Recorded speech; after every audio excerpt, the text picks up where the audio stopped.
Yo, it's the Exam Coach checking in with you. Episode 218 of the Exam Coach podcast coming up, and it's going to be on Instagram, how you can change the way you use it during exam season. Really, really important topic this, and it's part of the wider topic of smartphone management that you know, if you've been keeping up with a lot of my content throughout 2019, I'm really big on, because this is one of the key things I'm seeing students struggle with it, and it just makes sense. The smartphone is so integral to our lives at the moment, especially between the ages of 13 to 18. Social media is huge. It's one of the primary communication tools we use to stay in contact with friends, stay up to date about things. And the issue is that throughout the year, yeah, that might be our behavior to be on those social media channels, and that's okay, as long as you're obviously using it in a sustainable and healthy way, and you have the right perspective on it. But during exam season, it can take up huge amounts of time that can otherwise be invested in contributing towards your exam success. So really, throughout this podcast here, if you want a bit more context on my view on the smartphone, how I look at things and social media and exams, take a look at my YouTube channel. There's a lot of stuff on there, and then just search smartphone on any of the podcast platforms that I'm on. So whether that's the Apple Podcasts app, the Spotify app, SoundCloud, all those different platforms will have a body of information on them that talk about the smartphone. Just search for it, and you will find something pop up there. And it's I'm mentioning the same themes time and again, just telling them in different ways, I suppose. But this podcast will be slightly different in that instead of just dealing with the broad themes of what you should be trying to do when you're using your smartphone in exam season, I'm actually going to look at a specific platform. One, it's a platform that is very, very popular among teenagers, and I'll be going through a variety of platforms in this series, but I'm going to be making some videos so I can actually show you the setup visually. But I also want to make these podcasts, so if you are a listener or someone who likes to just passively take up ideas and new information, maybe you're on the way to school at the moment or on the way home from school, or you're just sitting down relaxing, wanting a nice podcast to listen to, right now I'm just going to go through some individual things you can do on the Instagram app to set it up in a way that is going to assist you in your efforts during exam season, and it's going to make sure that it's respectful of your time. You're not going to get sucked down any rabbit holes. When we all know we do this, we just go on Instagram to check one thing, and all of a sudden it's the end of the day, and we've spent the whole day there. We haven't really done anything. We've just looked at a load of random stuff. And Instagram is designed in a certain way to make you spend as much time and attention there as possible. It's the business model it's based on. It's an advertising revenue business model. In order to be able to sell a lot of advertising space to companies, platforms have to be able to attract their attention for an extended period of time. That means there's lots of inventory to sell. I'll be going into this in a bit more detail as we go through the podcast, but there's a lot more inventory to sell because people are spending a lot more time on the platform. Inventory is essentially ad slots. Just think of it that way. And the other thing about it is if people are on it for a long time, they are likely to take various actions on the platform, such as like things, comment on things, look at certain things, and the platform can then build up a customer view of that customer, which tells a brand or a person wanting to know what that customer likes, their preferences. It indicates their preferences. And once you know someone's preferences, you can then package up them with a group of other people of similar preferences and then sell that to an advertiser. Say, for example, they group together a group of people who click on chocolate a lot. Random, but I'm guessing a few people click on chocolate. I quite like chocolate. And they've got this chocolate audience, right? This chocolate lover audience. A brand that sells chocolate is going to want to advertise to those people. And that's how it works. Okay. Very simply put that, but I hope you get the idea. let's kick this off then. Let's get into some detail on the gram and break it down. I'm just going to lower the mic a minute. Oh, lovely, thank you. And let's crack on and smash this. So listen up. Maybe if you're listening to this on one of the apps, you can pop open Instagram and follow along and actually make the changes in real time, because then that's super efficient, right? You're listening to the podcast and you're making the changes, so that moment you hang up off the podcast, you're in a good spot moving forward. Okay, Instagram as an app. First thing we need to do in order to understand how we can change it for exam season is understand its purpose.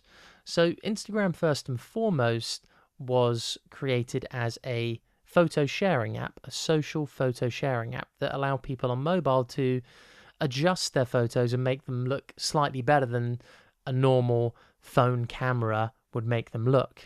Because way back in probably the early 2000s, taking pictures on your phone, there was a real noticeable difference between one that had been taken on a phone and one being taken on a proper camera.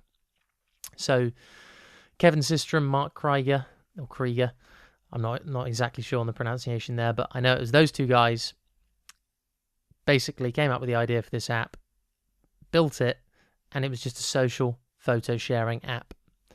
Then Instagram got bought by Facebook. This is obviously progressing through the 2000s, I think actually into the early 2010s. And essentially what happened there is, Instagram gets bought by Facebook and immediately it becomes a publicly held company in that people can invest in it. And there's now a pressure for it to start earning revenue, generating cash. And the model that Instagram clearly was positioning towards, just because of the number of users it had and how it was set up in a similar-ish way to Facebook, is advertising. And that's how they create their profits. So you have to understand first and foremost that Instagram has a dual purpose of providing you a service that is a valuable photo social sharing app, which is great, and it's an awesome app. But it also has to make money for its shareholders. And these incentives of providing you with a great service, but also making money for its shareholders, can often conflict. And when they conflict, it can often mean that you as a user are paying for that app in ways that aren't fully apparent to you on the surface. So for example, we all see Instagram as free, but actually the way I want you to see it at the end of this podcast, or encourage you to see it at least, is that you are paying for that app in a very big way through your time and attention. And that's what they productize and sell. They sell your time and attention to advertisers. And as long as you can keep that in mind the whole time and make it clear to yourself that you're not getting this isn't a free ride. It's very costly. Every moment you spend on the app is time that you could be investing in other things in life that could create wealth or give you the fulfillment and happiness that you want in your life. But that's going into Instagram mode. And Instagram may give you a bit of health and happiness and maybe even a bit of wealth. You can earn money off of Instagram. But it's just understanding that idea that's the key thing. It doesn't really matter, your actions based off of it. What matters is that you understand that, and that's the kind of game we're playing here. I'm just going to take a sip of water. A bit of liquid thinking. Lovely. And once you understand that, you're in a good spot to get your head around the rest of the things we're going to be doing on the app through this podcast. Okay. The first thing I recommend you do when you use Instagram during exam season, or actually when you use Instagram ever, is go to Instagram with a clear purpose and intention to meaningfully connect with people. So I think too many times people go on Instagram and it's just it's a time wasting tool basically. The idea is that you don't have anything else to do, so you just go on Instagram and start scrolling through things. The issue is that it's not just 5 minutes, it's an hour or so. And then after that as well, you have to take into account the impact that content's going to have on the way you think, what thoughts pop into your head that day. All those things that really, if you were just able to have some discipline and not use Instagram as a device that you use or a crutch when you're bored, you'd actually be able to be a lot more focused on your revision, your exams. Your head would be clearer throughout the day. You wouldn't be worrying about as much, and not as many things would be kind of buzzing around on your radar. You'd have a lot more clarity. And I actually want to bring up an excerpt from a Facebook post that Mark Zuckerberg wrote in 2018. So in early 2018, there was a lot of, I'd say, attention brought to the fact that social media, in particular Instagram, may not be the best thing for people's mindset and health, in terms of how they think about themselves and their self-esteem, their body image, all those kinds of things. And Mark Zuckerberg actually came out and said the research shows that when we use social media to connect with people we care about, it can be good for our well-being. We can feel more connected and less lonely, and that correlates with long-term measures of happiness and health. On the other hand, passively reading articles or watching videos, even if they're entertaining or informative, may not be as good. And that's a quote from Mark Zuckerberg there. So you've even seen him there acknowledge that going to a social network or a platform with a purpose to connect with other people, to comment or to message someone, is really, really important. Go there with a meaningful intention in mind, because the moment you start passively doing things, you're really not in control of that process at all. The newsfeed is going to feed you everything it can in order to keep you there as long as it possibly can. The same with stories. All the content there is designed to keep your attention, keep you interested, and the stuff that you're looking at may not make you feel so good about yourself. And during exam season, you want to have high self-esteem. You want to be having confidence, self-belief, focus on the important things in life, not a lot of the things that people choose to discuss, complain about, or put in front of you on Instagram. It's not all that important. So the best thing to do is go to Instagram with a direct intention, message someone, comment on someone's photo if you want to do that, and then dip out. Mindless scrolling throughout the newsfeed or tapping through profiles and stories just evaporates your time. And furthermore, it puts you into a mode. I like to call this mode spectator mode. And it's really how I used to use social media, probably throughout from the ages of about 13 to 18. And around that time, so 13 to 18, that was for me 2005 to 2011.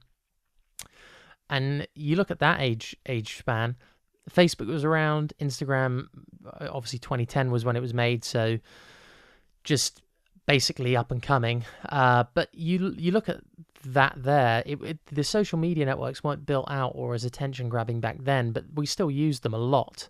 And they were still built on exactly the same principles of attention and connection. They've just been kind of turbocharged over the last 5 to 10 years. But really, the mode that I was in was spectator mode. I didn't really comment. I didn't really post much about myself or my own life. I just looked at other people's lives all the time. And I kind of got to the stage where I just thought, this is a bit boring. Like, I'm not actually that interested. I've got my mates, I've got my friends in real life, and I've got them on Facebook, but I'm having those experiences with them. I was at that party last night, or I was playing that football game with that person. I don't really need to look at, all the photos and things going on around it. I'd much rather be doing the stuff, actually experiencing it, rather than spectating too much. And that even, I would do what everybody else does and just start looking at random people's profiles that I don't even know. Didn't even have to be an influencer. It'd just be some random person from, I don't know, 3 schools down the road or whatever. Random stuff like that it's natural human interest to just take an interest in other people.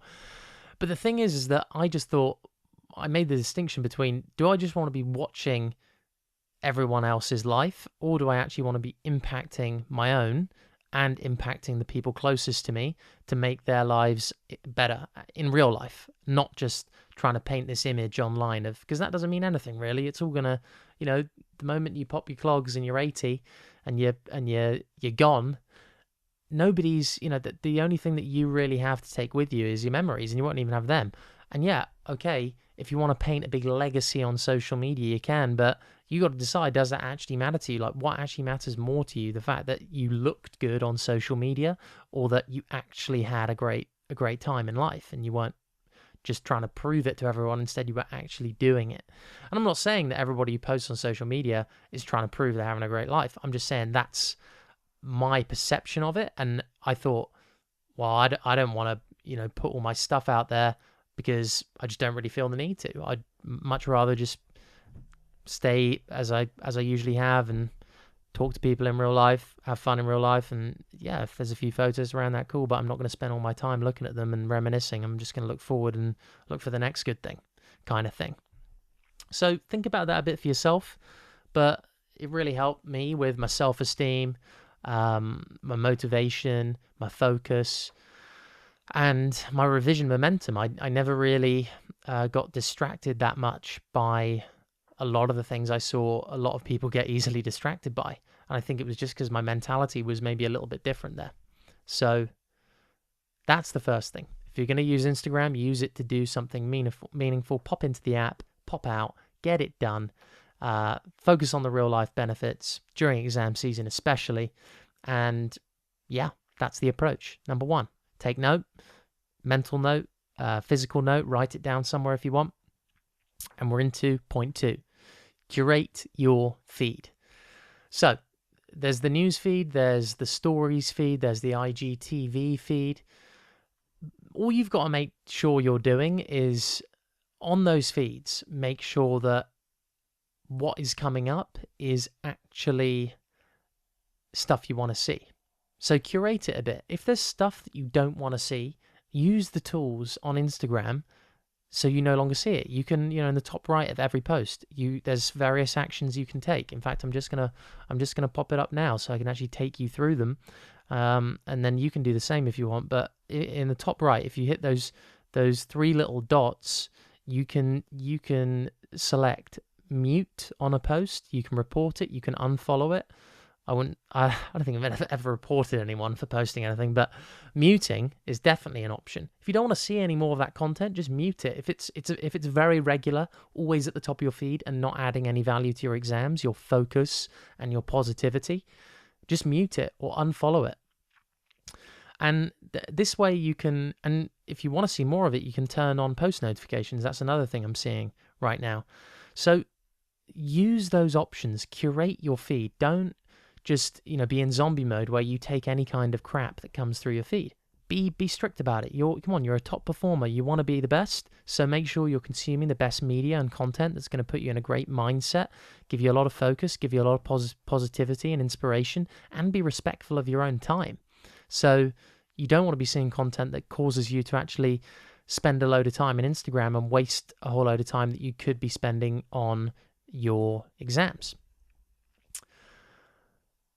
So that's another way there to do it. Just pop into your app, those three dots on the top of every post. You can do that, and you can do that as well through profiles. So I'm just clicking on a profile here. That's my profile. I have to pick another profile. Any kind of profile. So you can go on there, and there's options in the. I'm on Gary V's, my old boss. I know he won't mind me using him as an example because he actually says he doesn't care who follows him, who unfollows him. It's, it's up to the users. They should be, they should make the decisions about actively who they want to follow, who they want to unfollow, who they find inspirational, motivating, adding value to their life. So if you actually click in the top right of anyone's profile, you can share the profile, you can send a message, you can turn on post notifications, you can turn on story notifications. Loads of different things you can do to amplify that person's content more within your feed, or you can mute it, you can block it, you can report it. So there's lots of things also that you can do to kind of dial that person's feed down, and so you don't see as much of their content, and you can stay a bit more focused on your priorities at the time. Sorry, just a cup of tea that I've got on the go here. And number 3, disarm all push notifications. This is a key one. So I'm gonna, I've got a couple of notes here, but I'm gonna freestyle this for a bit because I think this is just something that really struck me when I was thinking about how I use my smartphone. I just want you to ask yourself the question now. Is every notification on your phone actually worth your attention? It's a huge philosophical question, and it's something that I was looking at last week. I was listening to an interview of a guy called Tristan Harris, who said that the idea of figuring out what is and what isn't worth our attention is a very philosophical question, right? Because it's different for everybody. But what I'd encourage you to do is just get really clear on what you care about and what you don't care about. And it's not a good or a bad thing, this. It's just a personal decision that I think everybody should be making. Is in life, you've only got so much time and energy, and you need to be able to commit that to things that you personally care about. And don't listen to me when I speak about what I care about, because that's just me. You need to decide what you care about and what you want to impact, and then focus on that. And don't let your smartphone try and bully you into thinking that certain things are important, because who's to say that your smartphone knows best?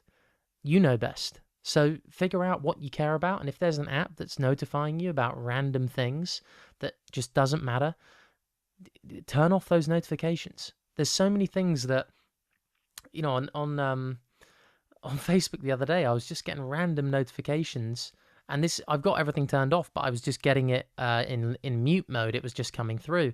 It was notifying me of just random people's stories and how they had posted and they haven't posted in a while, and I'm like, I just don't care about that. That's not something that I care about.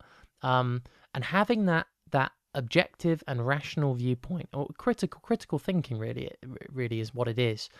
To think about, okay, is this important to me? Have really, I call it tight holes on the attention sieve as well. Have tight holes. Don't just take any, rubbish for information that's worth knowing. What is news to you? What is important? Decide that and act accordingly on your apps. Go into that settings section on your phone, whether it's Android, whether it's an iPhone, whether it's any other kind of phone. Go into the settings section, look at each app. You can decide what exactly you want to be notified on and what you don't. And remember, all of these apps are part of the attention economy. So if they can find any kind of reason to notify you, and they'll tread that line of being annoying versus being useful very, very carefully.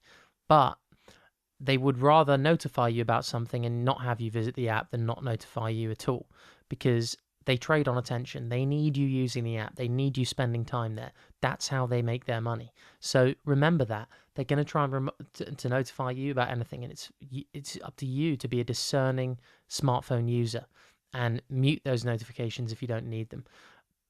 Any push notifications that are coming through and popping up on your home screen and getting you to reopen your phone and constantly go back to it and break your concentration and focus. During exam season, I'd say just mute everything, and however many times you want to check your phone per day, just have set times when you're going to check it and then go to it. Make it a lot more you going to your phone rather than your phone calling you and saying, hey, come here, check me, I've got notifications. It's much more you saying, right, I'm ready to go and see you now. You see it, and then you dismiss it. Tell it to, do one somewhere. Go and do something else. And then you get back to your work. Crack on. Get stuff done. Don't have your concentration broken the whole time. So Instagram specifically, one thing that it does that makes it exceptionally powerful at hooking our attention, especially with push notifications, is that most of the push notifications it sends us is as a result of actions of other people in our social group. So, for example, it will notify you about likes on a post. It will notify you about comments. It will notify you about followers.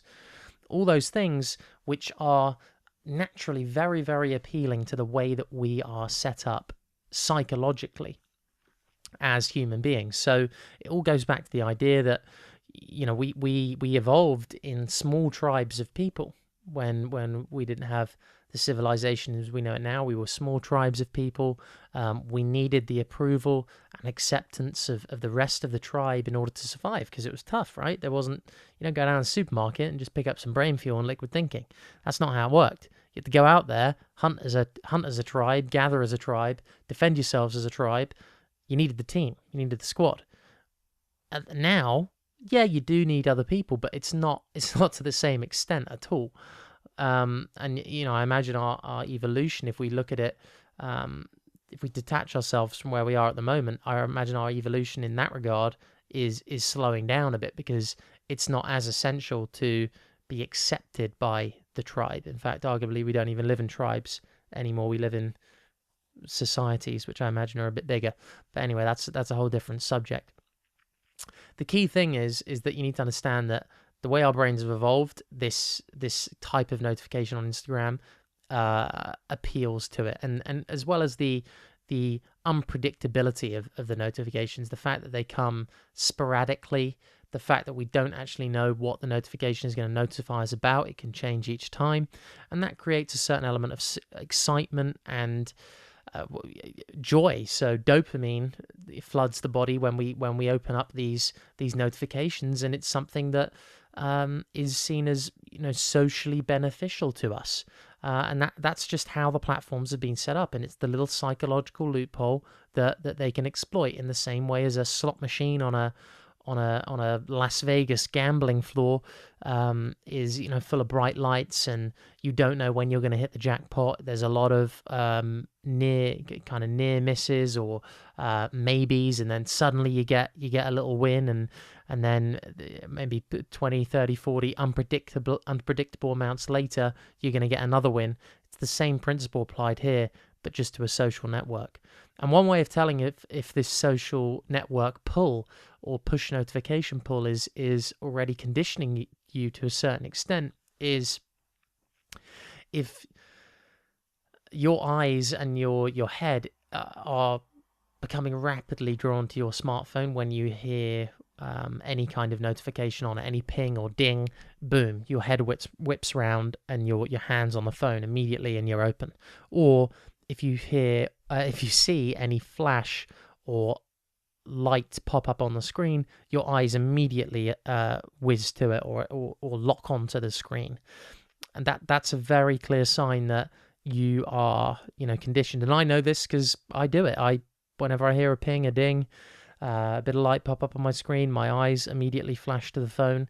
I've done other things like you just automatically, it's almost like a knee-jerk reaction, only with your arm.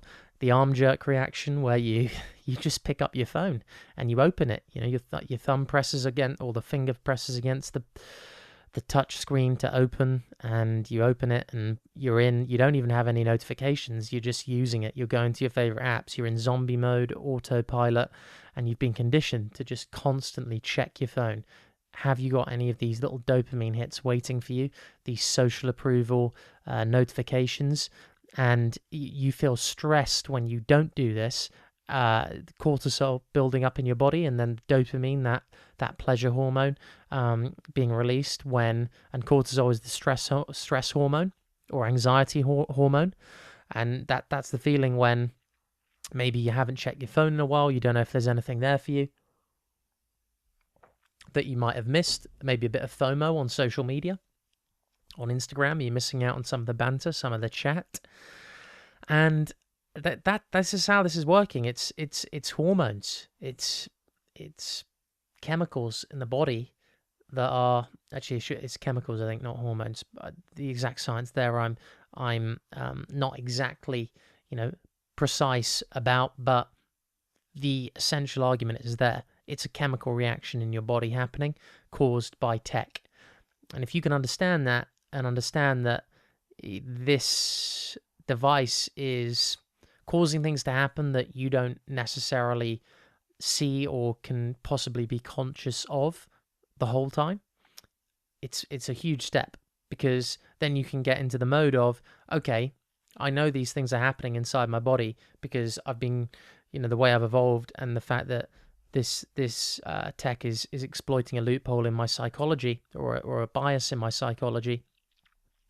and the way my body's made up, that for exam season, I've got to make sure that I set up guardrails against that, and I first get myself in the right mindset, and I understand that that's happening, and then push notifications have got to be turned off, because I know that I need to focus, and I need to spend deep periods of focus during this period of time, and that's what I'm going to do. Number 4, treat the home screen like a static photo. So when you open Instagram up, you are met with the home screen, which has, you got the little house in the bottom left. You've got, and by the way, this might change because they always update the app, but if you're looking at it in early 2019, this should be relevant for you. There's the home screen icon, bottom left. There's a little magnifying glass next to it. There's the add post button in the middle. There's the notifications heart icon to the right of that. And then on the far right-hand corner, there's the profile icon. Let's call it that. And then on the top, you've got the little camera icon, which opens to a camera. You've got the IGTV icon, the direct message icon. Below that, you've got all the stories. And then in the middle, taking up the most screen real estate, you've got the news feed. So what I'd encourage you to do, especially during exam season, is just see this home screen like a static image, meaning you cannot scroll. You can't scroll up or down. You can just tap moving forward, or to navigate the app, I should say. And this is a great way of treating Instagram during exam season, because the scrolling through the newsfeed is what is really going to burn your time, because everything that comes up beneath that initial photo or video that's taking up the first spot on your Instagram feed is going to be totally, just looking at a picture of a cat falling asleep now. It's trying to grab my attention. I'm going to turn my phone off. It's everything in that newsfeed is totally geared towards claiming as much of your attention and time as possible. And the way we know this is that Instagram, if you can remember, changed their algorithm of their newsfeed to, instead of it being chronological, meaning the posts you would see would be the most recent, and then it would be either posts would go further back in time as you scroll down.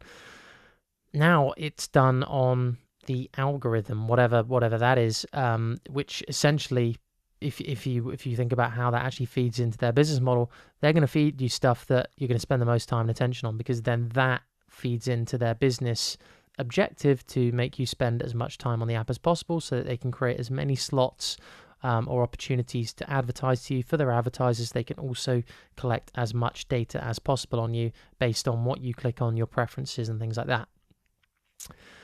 And that's why newsfeed scrolling is so time draining. If you can just see this as a static image or a static screen for exam season, it is going to save you huge, and I mean huge, amounts of time and mental resources as well. You're not going to have as much stuff just buzzing through your head on a day-to-day basis. And once you understand how the algorithm's set, and the fact that they changed it from a chronological to an algorithmic feed, meaning it's so obvious that's what the feed is set up to do. If you can just understand that and be like, this thing is just designed to take up my time, and then you're like, okay, cool. I can distance myself from it. And I'm not saying Instagram's evil, Instagram's bad. They're a business. They're trying to make money. That's fine. They're perfectly within their right to do that. But you as a user are also perfectly within your right to use it in a very specific way, and to understand how it works, and to act against it or act in your best interests at certain times of the year. And this is one way I'd recommend you do it. The other way is prioritize tapping over scrolling. So I'll show this when I demo it in a video format, but I would recommend that your resting position when you hold your phone, so if you've got your phone in one hand now, you might want to do it now with me. If you've got your phone in one hand, you can see that most people hold their phone. If you got it in your left hand, you'll have your 4 index fingers wrapped around the right hand edge as you look at it, and then your thumb might be up the side, just on that top left hand corner of the phone. What I would suggest you do, and this is what I'm trying to train myself to do now very, very consistently, is to hold your phone with your thumb, the hand that you're holding your phone in with the thumb of that hand just tucked behind the phone. So right now what I can see is I can see my 4 fingers wrapped around the right hand edge of the phone, and then my thumb, I can only see that kind of second knuckle. I can't see my thumbnail because it's tucked behind the phone screen. And what that means is I can't actually scroll. I've got to use 2 hands, and specifically I'll use the index finger of my right hand to scroll. Sorry, not to scroll, to navigate, to tap. And basically what we're trying to do here is take the thumbs out of the equation, because the thumbs provide rapid movement, rapid scrolling, and that's what is going to just give Instagram so much opportunity to chuck something in front of you that's going to take away a lot of your time. By tapping and using your index finger, you're going to be a lot more precise about what you're looking at. You're not going to scroll as much because your thumbs, it's basically easier to scroll with your thumbs than your index finger. And the other thing that's going to happen is you're just going to have a bit more breathing space. You can think about what you're gonna click on or scroll on or tap on, instead of just being in this autopilot frenzied mode. So think about that. Change the way you hold your phone. I like using the analogy as well. Use 2 hands. I mean, it's a bit like driving. Use 2 hands on the driving wheel to be safer, the steering wheel to be safer. Use 2 hands when you use your phone to be a bit more precise and deliberate about what you're doing, and use your time better. So try that out, just the way you use your phone. And part of the reason why I'm suggesting you go for index finger is because it encourages tapping a bit more, in that you can look at stories. Stories, you can be a bit more direct. So for example, I think I'm actually going to go into this in a in the next point, so I'll pause there. But the key thing to remember from this point is obviously treat the home screen like a static photo, and use that kind of bit of ergonomics, or the way I indicated you should be holding your phone just there. Try it out, or try a way that works for you in order to limit scrolling and rapid movement, and to optimize towards thinking before you tap or scroll, and less rapid movement. Don't be mindless, be meaningful. Tap, don't scroll.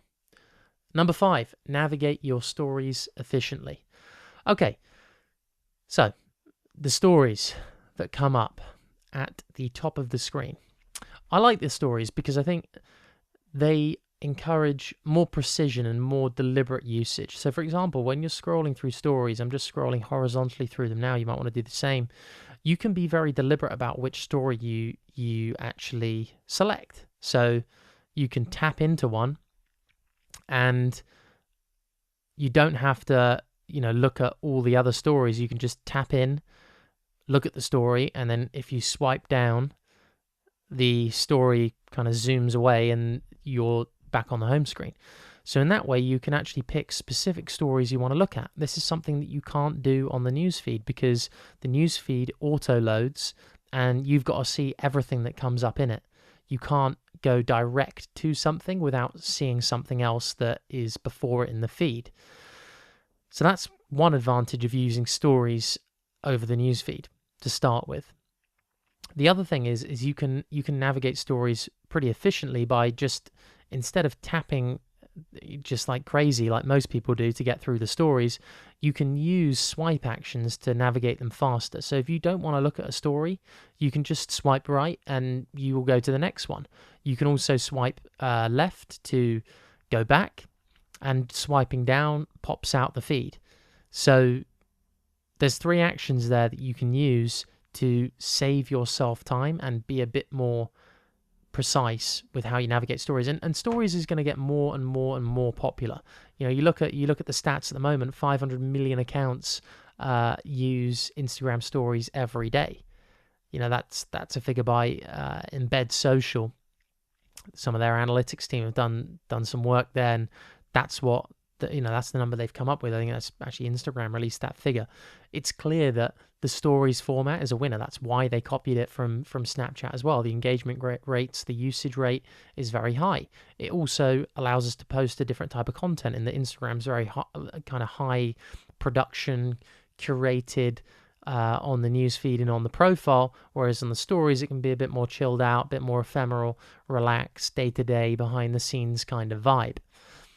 And that's that's important to know, because just because they're two different types of content doesn't mean that the view rates and usage rates are going to fluctuate that much. I think, in fact, Instagram Stories is going to garner perhaps even more attention than the newsfeed currently does. The thing to understand is that you can be precise in your consumption of this content. You can pick exactly who you want to see. You can navigate through stories faster than just tapping. And a quick thing I should mention is you will notice that everyone's story icon at the moment is their profile picture.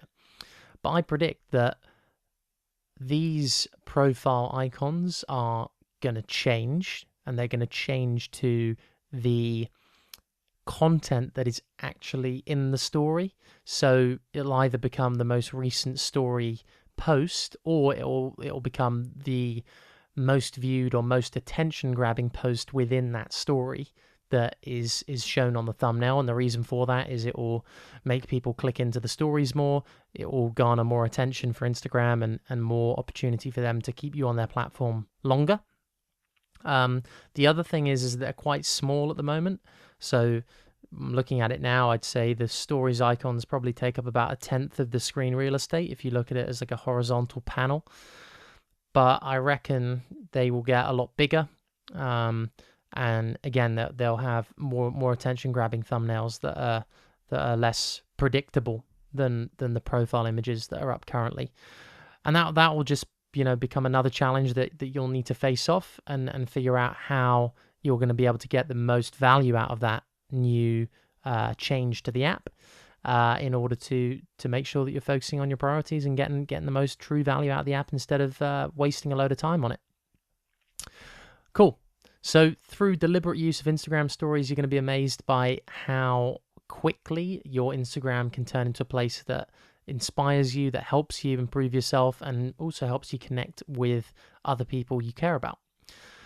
Number 7, know your home screen hierarchy. Okay, this is important. So on the home screen, probably the only bit that we haven't gone into any great detail on is the icons at the bottom of the screen. So when you open up the home screen, you have the home screen icon, you have the search kind of magnifying glass, you have the new post button, you have the the notifications heart icon, and I'm just getting what just popped up on my phone is my reminder of how long I've spent on Instagram each day. Of course, you can set this limit as well, but I think it's more of just a sign or a thing that Instagram uses to show that it is trying to make people more aware of how much time they spend on Instagram, but it doesn't actually stop them spending more time on it, because when mine pops up, I just say cancel and keep on using Instagram. So yeah, it's I wouldn't say it's effective. It's more of just a signpost. And in the bottom right hand corner of the bottom panel on the home screen, you have your profile icon. And what I mean by creating a hierarchy out of these icons is you need to decide in your head, actively and consciously, which icons are the ones that you want to be selecting the most. So I've actually got a hierarchy here that I laid out, and I've laid it out in order of which one I certainly do not want to be pressing in exam season, and then the final one is the one that perhaps I could go to if I have a spare 5 minutes during exam season. So the buttons I do not want to be pressing are in this order. Number 1, I do not want to be pressing the search magnifying glass option. I don't want to be selecting IGTV. Then it's notifications, then it's my profile, and then the one that I might have a bit of time for is making a post. And here's the rationale behind this. If you open up the search, if you press that magnifying glass at the bottom of your screen, what you will see is, I'm looking at it now, is a screen filled with things that are Instagram's attempt at serving you content that it thinks you will be most interested in based on your previous activity. So you'll have a video in the top right. It will be the biggest piece of content there, and then you will have various still images around it. Some will be multiple images, some will be individual images, but you've got a whole load of stuff there, as well as a bar at the top, which, you know, is categorized under different themes so that you can click on them and continue to search. I just saw quite a good post, so I'm going to screenshot it there. But you see what I mean? It's got me. It gave me something that I wanted to look at. But is this, and it was Gordon Ramsay's rules for success, which are quite cool. But as you can see, is that really relevant directly to my exam revision? Probably not. Okay, at a high level, maybe. But there's a difference between the stuff that is actually 100% going to help and the stuff that is just supportive of the task you're trying to achieve. And I think search on Instagram can just expose you to a whole load of content that can be helpful sometimes, but also can just be very, very distracting and can make you feel like you're contributing or doing work towards your goal when really you're not. You're not doing the tough work that you need to do. You're doing the high-level, easy work like I just did of screenshotting Gordon Ramsay's top rules for success. I'm not doing those rules, am I? I'm not executing that. I'm not getting out there and doing it. I'm looking at it. And that's the difference. So, and the same applies. IGTV, you know, the algorithmically videos are going to be served up to you based on what you're most likely to spend a lot of time on. Notifications, that can lead you down a whole rabbit hole of looking at a whole load of people's profiles, likes, comments, followers, all that stuff. Your profile is not as bad because obviously you're just going on there, maybe checking who liked your stuff, who commented on your stuff. Still, I say, you know, for your self-esteem, that's not amazing, because if you really care that much about who's liking your stuff, who's commenting, it takes your mind away from the priority at the moment, which is revision, staying focused, staying in this small world of exams and achievement. And instead you're getting into kind of a social approval, social comparison loop where you care a lot about, you know, what's running through other people's head in terms of their perception of you. And then the fifth and final thing is the make a post or send a message. And going back to Mark Zuckerberg's comment at the beginning of this podcast, that kind of meaningful connection is what actually makes us more happy on social media, when we actually actively use it and go there with a purpose and do something to socialize on social media rather than just passively look through everything.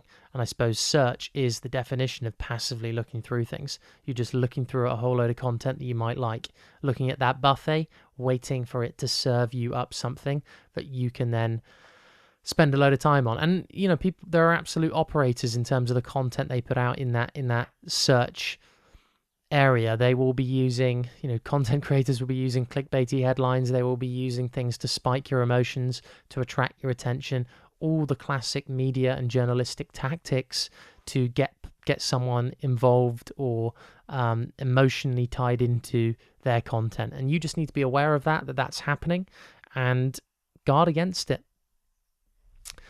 Cool. This has been an absolute monster of a podcast. I hope you've enjoyed it.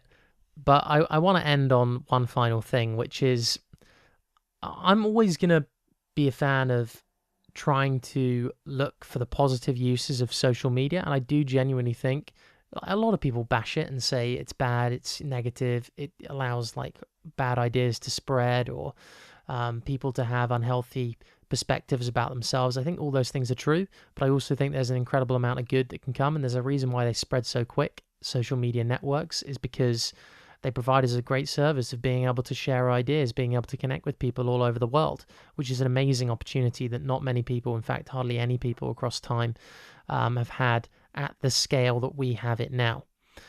The key thing is you just need to get a routine together about how you use this thing and get clear on how it's set up, the balance between its service and its business objectives, and what kind of content it tends to do well on social media and why it does well. Once you know that, you can then be very selective about what you're spending your time on. You can create a very, very nice experience for yourself on these channels and really be in an incredibly healthy spot, both online and offline. The final thing I'd say is whenever you've got something that you need to achieve in the real world that's important, the less time you can spend on apps, on your phone, on Instagram, the better. Because no matter how much you think you're getting extra motivation, you're getting insight, tips, it is nothing like actually doing the work, actually doing the action, getting down to it, studying, revising, writing, testing yourself, repeating it, getting a good night's sleep, getting some exercise in, doing the real world activities that the smartphone and social media eats away at in terms of the time you have to do them in. That's so important. So consciously decide how you're going to use your phone, your apps, Instagram this exam season. I have this conversation with students every year. They don't get what they wanted, and they know exactly why they didn't get it. They know exactly why they didn't have enough time, and it's because they let their smartphone dominate them too much. They let that show series get in the way. They let Instagram and people's opinions of their recent post affect them so that they were thinking about that too much during the day instead of their biology coursework. All those different things are within your control, and you just have to take your phone now and set it up in a way and use some of the techniques we just went through, use some of the ways of holding your phone, get into that habit, make it part of the way you do things around your phone, and make it happen. And here's the thing. Nobody really knows how everybody else is using their phone apart from these big platforms. And then they use that data to make our phones even more attractive, addictive, and let's give it to them, a better customer experience, user experience for us. But just understanding that really these are huge forces at play here. And you need to set up something that is going to be foolproof and robust, because so many of the things that our smartphone encourages us to do are just happening on autopilot. They're appealing to our cognitive biases that have been developed over hundreds of thousands of years of evolution and change and the way we've been programmed. Come on, people who have lived through this time of technology have been on this earth for a pinprick of humankind's total existence. There is so much that has gone before us that we just don't take into account or don't fully consider all of the time, which we should be considering, that make us act and behave and think in certain ways. And social media is just pulling the strings. They're just using that to their advantage. And just like any other business, they're entitled to do that, but you as a user have to get smart to it. Cool. So I hope this helped with Instagram. I'll be doing them on. I'll be doing these kinds of podcasts and videos about other platforms as well. Let me know if there's any particular platform you want to see. If you liked this podcast, if you thought it was helpful, if you think your friends could have a listen to this and find it beneficial, share it. Let them know about the exam coach. I'm going to be cracking on and cruising. Again, I'm in busy times at the moment with exam season right around the corner, especially for people in the UK and Europe. A lot of people on the 7-day exam plan at the moment, which is the online plan and course I use to prepare students for their exams. There's a lot of bespoke smartphone management techniques in there, as well as obviously the one-to-one customer support you get to ensure that you're actually held accountable to your exam goals. You're doing things, not just talking about it, and your motivation is consistent, and you're following through on what you're saying you're going to do every day, because we know it's not that easy. But when you've got a coach, when you've got someone there with you, supporting you, giving you that little bit of guidance, giving you that nudge, giving you that little uplifting tip or piece of advice, that helps. And I'm pumped to see what we can do this year for all the students on that plan. Sweet. So have a cracker, implement and execute this stuff. I'm checking out.